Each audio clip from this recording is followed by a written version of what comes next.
According to latest surveys that I can understand from the open sources, the popularity of Mr. Erdogan is in a huge decrease. If I'm not mistaken, it's around 30%,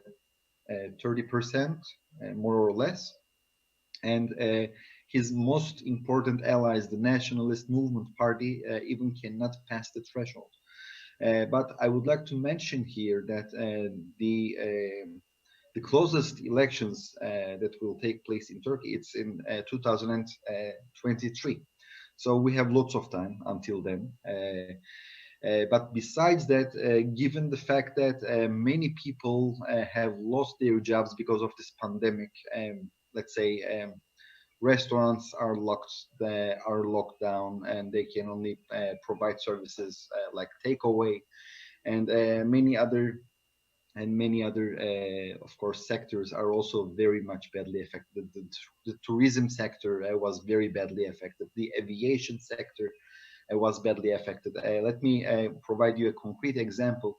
Last year in 2019, Istanbul's two airports, the Istanbul Grand Airport and Sabiha Gökçen Airport, together they hosted more than 90 million passengers for a year. It's a huge number. And now, taking account that these two big airports are shut down, so it is having enormous effects on the Turkish economy.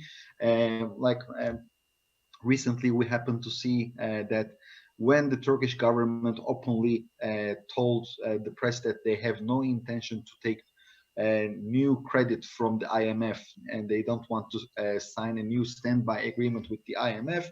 So we happen to see the huge devaluation, the unprecedented devaluation of the Turkish lira.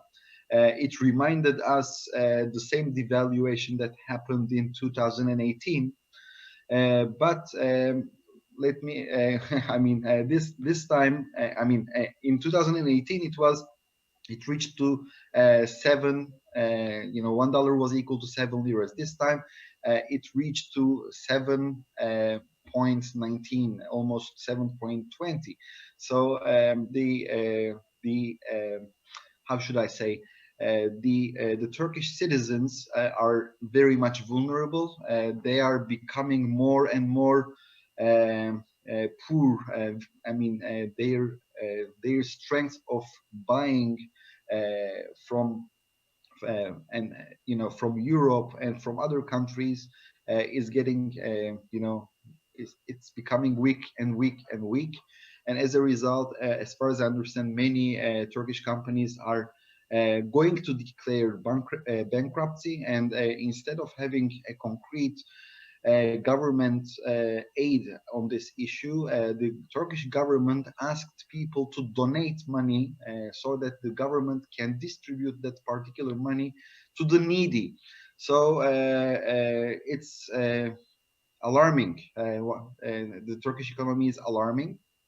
And but in Turkey, in order to create an impression that the business as usual, that Turkey is a very strong state and Turkey's situation is far better than any other state in the region. So the Turkish administration is using this nice propaganda machine of sending lots of humanitarian aids to various countries like the United States, the United Kingdom, Spain, Italy, Northern Macedonia, and others, so that they can show to their people, the situation is very, maybe the worst situation that we could have seen, but our situation is far better than the situation of the most developed countries, the richest countries.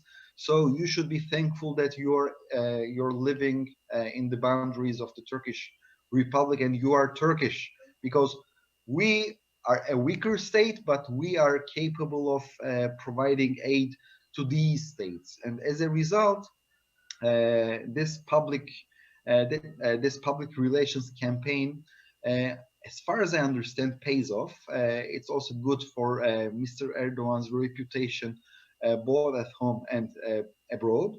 I must admit that while by doing this, from my perspective, Mr. Erdogan is also trying to mend the fences with the European Union. We can remember that last February, after that the Turkish armed forces soldiers, 34 soldiers were killed by Bashar al-Assad. In Idlib, Turkey opened its borders with Greece and wanted to create a refugee influx into Europe. So, as far as I assume, the European decision makers and, of course, the Greek decision makers did not forget that. And I really don't think that they will be bribed by this generous Turkish humanitarian aids.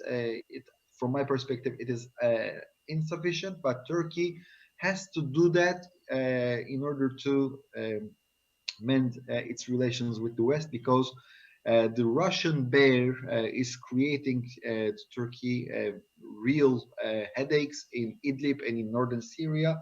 So all of a sudden, Turkey remembered that it was a NATO member, and that's why Turkey did not uh, did